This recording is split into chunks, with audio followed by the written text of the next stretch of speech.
Hi friends, this is Bani and welcome to my channel. বন্ধুরা, আজকে তোমাদের জন্য কিছু ইম্পর্ট্যান্ট সেন্টেন্স স্ট্রাকচার নিয়ে এসেছি। দেখো, সেন্টেন্স স্ট্রাকচারগুলো ইংরেজিতে কথা বলার জন্য খুবই দরকার। অর্থাৎ এই স্ট্রাকচারগুলো জানা খুবই দরকার। দেখো, স্পোকেন ইংলিশে স্ট্রাকচারগুলোর ব্যবহার প্রচণ্ডভাবে হয়। আর ঠিক সেই কারণে তোমাদের স্ট্রাকচারগুলোর সাথে পরিচিত হওয়া দরকার। আজকের ভিডিওটাতে প্রত্যেকটা স্ট্রাকচার ইম্পর্টেন্ট। এই স্ট্রাকচারগুলোকে তোমরা স্পোকেন ইংলিশে প্রায়ই শুনে থাকবে। তো প্রত্যেকটা স্ট্রাকচারকে নোট ডাউন করো আর দেখো সেন্টেন্সে এগুলোকে কি করে ব্যবহার করছি। তোমরাও নতুন নতুন সেন্টেন্স তৈরি করো আর সেগুলোকে ব্যবহার করার চেষ্টা করো। তো আজকের ভিডিওটাও কিন্তু খুবই ইম্পর্টেন্ট, খুবই ফ্রুটফুল। আমি প্রত্যেক সপ্তাহে এরকম 2-3টে ভিডিও নিয়ে আসার চেষ্টা করি যেগুলো সেন্টেন্স স্ট্রাকচারের উপরে থাকে। তো তোমরা কোথাও যাবে না, আমার সাথে ভিডিওটা একদম শেষ পর্যন্ত থাকবে। যারা চ্যানেলে নতুন অর্থাৎ প্রথম এসেছো তারা প্লিজ আমার চ্যানেলটাকে সাবস্ক্রাইব করে নিও, তাহলে যখনই আমি ভিডিও আপলোড করব তোমরা নোটিফিকেশন পেয়ে যাবে। তো আর দেরি না করে চলো শুরু করা যাক আজকের ভিডিও। প্রথম স্ট্রাকচারটা হলো by means of. By means of, যার অর্থ হলো দ্বারা বা মাধ্যমে। অর্থাৎ বাক্যে যখন আমরা বোঝাতে চাইবো যে কোনো কাজ কোনো কিছুর দ্বারা বা কোনো কিছুর মাধ্যমে হয়েছে, তখন আমরা এই স্ট্রাকচারটার ব্যবহার সেন্টেন্সে করতে পারি। অর্থাৎ বাই মিনস অফ এর ব্যবহার সেন্টেন্সে করতে পারি। এক্সাম্পল দেখো, তোমরা আরো ভালো করে বুঝতে পারবে। তারা ইশারার মাধ্যমে একে অপরের সাথে যোগাযোগ করত। They used to communicate with each other by means of sign language. They used to communicate with each other by means of sign language. তো তোমরা বুঝতে পারছো সেন্টেন্সে আমরা বাই মিনস কে কোন অর্থে ব্যবহার করছি। যখন আমরা বোঝাতে চাইবো যে কোনো কিছুর মাধ্যমে বা কোনো কিছুর দ্বারা, তখন আমরা এই স্ট্রাকচারটার ব্যবহার সেন্টেন্সে করব। আরেকটা এক্সাম্পল দেখো, কঠোর পরিশ্রম এবং নিষ্ঠার মাধ্যমে তিনি তার লক্ষ্য অর্জন করেছিলেন। সেন্টেন্সটা কি হবে? She achieved her goal by means of hard work and dedication. She achieved her goal by means of hard work and dedication. তো তোমরা বুঝতে পারছো সেন্টেন্সে আমরা বাই মিনস কে কোন অর্থে ব্যবহার করছি।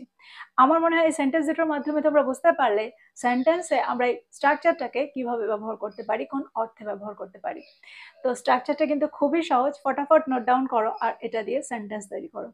পরেরটা দেখো, পরের স্ট্রাকচারটা হলো in the absence of. In the absence of, যার অর্থ হলো অনুপস্থিতিতে বা না থাকায়।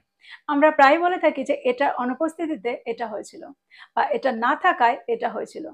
তো এরকম অর্থ যখন আমরা সেন্টেন্সে বোঝাতে চাইবো তখন আমরা স্ট্রাকচারটা ব্যবহার সেন্টেন্সে করি। ফর এক্সাম্পল, প্রমাণ না থাকায় মামলাটি খারিজ করা হয়েছিল। In the absence of evidence, the case was dismissed.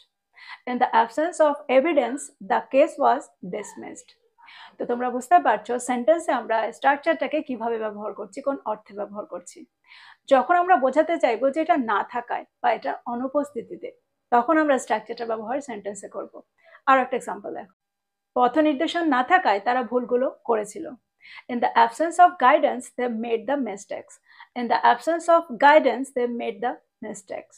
তো তোমরা বুঝতে পারছো সেন্টেন্সে আমরা স্ট্রাকচারটাকে কত সহজে ব্যবহার করতে পারি। পরের স্ট্রাকচারটা হলো আউট অফ। আউট অফ, যার অর্থ হলো কারণে। যখন আমরা বাক্যে বোঝাতে চাইবো যে এটা হয়েছিল এটার কারণে, তখন আমরা সেন্টেন্সের স্ট্রাকচারটার ব্যবহার করতে পারি। এক্সাম্পল দেখো, যদি আমি বলি বিড়ালটা ভয়ে পালিয়ে গিয়েছিল, তাহলে সেন্টেন্সটা কি হবে? The cat ran away out of fear. The cat ran away out of fear.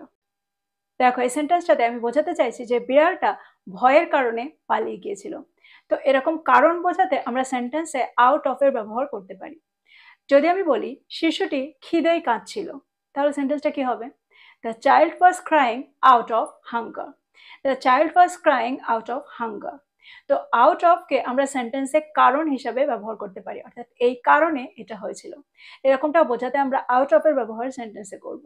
আরো একটা এক্সাম্পল দেখো, অসন্তোষের কারণে সে তার চাকরিটা ছেড়ে দিয়েছিল। He quit his job out of dissatisfaction. He quit his job out of dissatisfaction. তো তোমরা বুঝতে পারছো সেন্টেন্সে আমরা আউট অফ কে কোন অর্থে ব্যবহার করছি। দেখো, এই স্ট্রাকচারটার ব্যবহার তোমরা প্রায় দেখে থাকবে, আর এখন তোমাদের জন্য খুব সহজ হয়ে গেল স্ট্রাকচারটাকে সেন্টেন্সে ব্যবহার করতে। পরেরটা দেখো, পরের স্ট্রাকচারটা হলো কাইন্ড অফ। কাইন্ড অফ, যার অর্থ হলো ধরনের বা মতো। আমরা যখন বলতে চাই যে এটা এমন ধরনের, তখন আমরা সেন্টেন্সে কাইন্ড অফ এর ব্যবহার করতে পারি। এক্সাম্পল দেখো, যদি আমি বলি কফিটা তেতো ধরনের, তাহলে সেন্টেন্সটা কি হবে? The coffee is kind of better. The coffee is kind of bitter. তো তোমরা বুঝতে পারছো সেন্টেন্স আমরা কাইন্ড অফকে কোন অর্থে ব্যবহার করে থাকি। দেখো স্ট্রাকচারটা কিন্তু খুবই সহজ, আর তোমরা প্রায়ই স্ট্রাকচারটার ব্যবহার হতে দেখবে। তো স্ট্রাকচারটা দিয়ে সেন্টেন্স তৈরি করো আর এটাকে ব্যবহার করো। খুবই সহজ একটা স্ট্রাকচার। আরো একটা এক্সাম্পল দেখো, খাবারটা মশলাদার ধরনের। সেন্টেন্সটা কি হবে? The food is kind of spicy. The food is kind of spicy. তো এই সেন্টেন্সগুলোর মধ্যে দিয়ে তোমরা বুঝতে পারলে সেন্টেন্সে যখন আমাদের বোঝাতে হবে যে এমন ধরনের, তখন আমরা সেন্টেন্সে কাইন্ড অফ এর ব্যবহার করতে পারি। এবার আমরা দেখব পরেরটা। পরের স্ট্রাকচারটা হলো with exception of. With exception of, যার অর্থ হলো ছাড়া, ব্যতীত বা বাদে। যখন আমরা বাক্যে বোঝাতে চাইবো যে এটা ছাড়া, এটা ব্যতীত বা এটা বাদে, তখন আমরা এই স্ট্রাকচারটার ব্যবহার সেন্টেন্সে করতে পারি। এক্সাম্পল দেখো, একজন ছাড়া সকল অতিথিরা পার্টিটা উপভোগ করেছিল। All the guests enjoyed the party with the exception of one. All the guests enjoyed the party with the exception of one.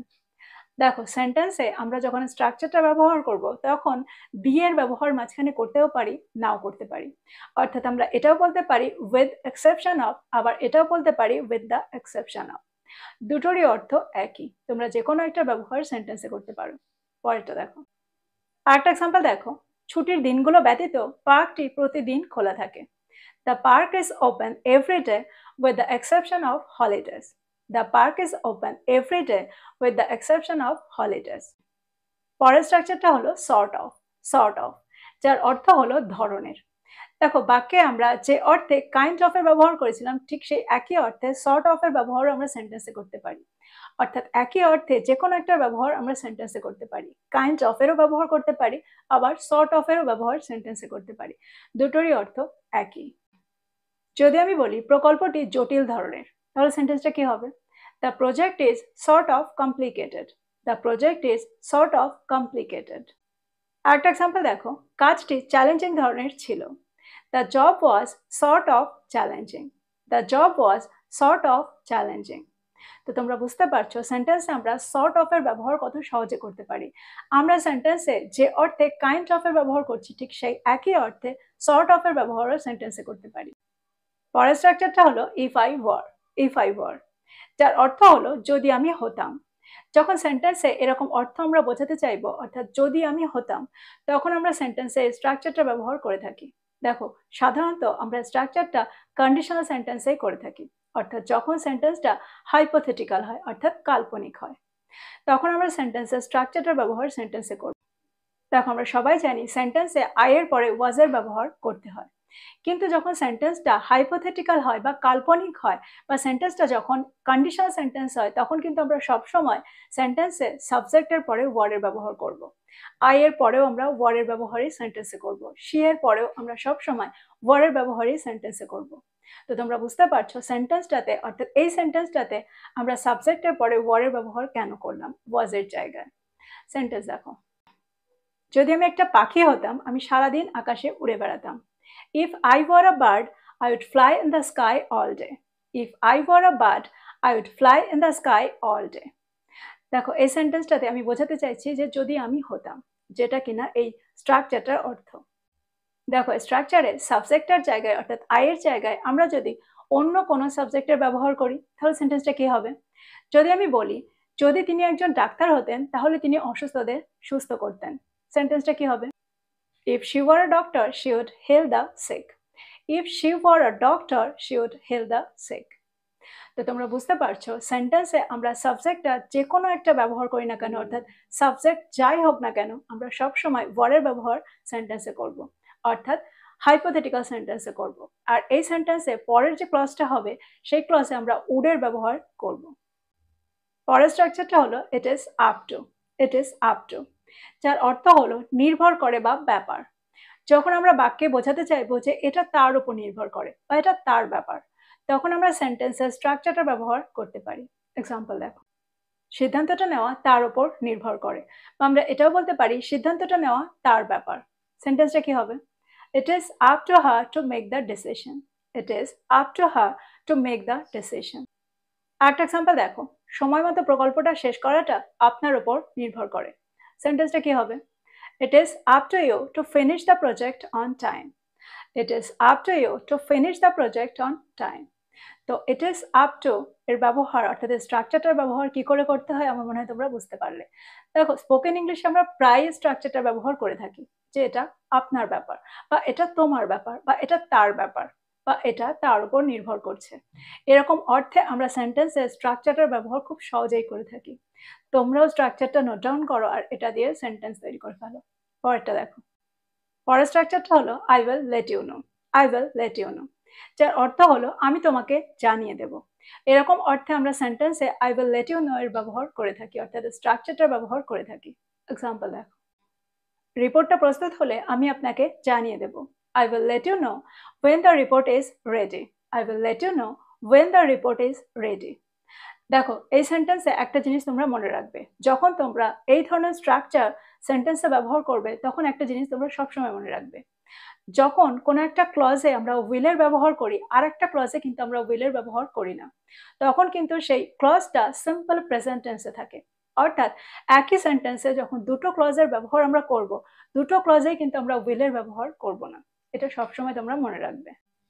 আরেকটা এক্সাম্পল দেখো, আমি তোমাকে মিটিং এর সময় সম্পর্কে জানিয়ে দেব। I will let you know about the meeting time. I will let you know about the meeting time. তো যখন আমাদের সেন্টেন্সে বলতে হবে যে আমি তোমাকে জানিয়ে দেব, তখন আমরা সেন্টেন্সের স্ট্রাকচারটা ব্যবহার করে থাকি অর্থাৎ I will let you know। তো তোমরা বুঝতে পারলে সেন্টেন্সে I will let you know এর ব্যবহার কত সহজ। আর স্পোকেন ইংলিশে তোমরা প্রায় শুনে থাকবে স্ট্রাকচারটার ব্যবহার হতে। তো এই ছিল আজকের কিছু স্ট্রাকচারস। আমার মনে হয় প্রত্যেকটা স্ট্রাকচারকে তোমরা খুব ভালো করে বুঝতে পেরেছো। প্রত্যেকটা স্ট্রাকচারকে নোট ডাউন করো আর প্রত্যেকটা স্ট্রাকচার দিয়ে নতুন নতুন সেন্টেন্স তৈরি করো আর সেগুলোকে প্রতিদিনের কনভারসেশনে ব্যবহার করো। দেখবে যত তোমরা ব্যবহার করবে তত তাড়াতাড়ি তোমরা ইংরেজিতে ফ্লুয়েন্ট হবে। তো এই ছিল আজকের ভিডিও, এই ছিল আজকের টপিক। ভিডিওটা ভালো লাগলে লাইক করতে ভুলে যেও না, বন্ধুদেরকে শেয়ার করো যারা ইংরেজি শিখছে। So this is all about today. I will be back with another video. Till then, take care. Thank you for watching today's video. Bye bye.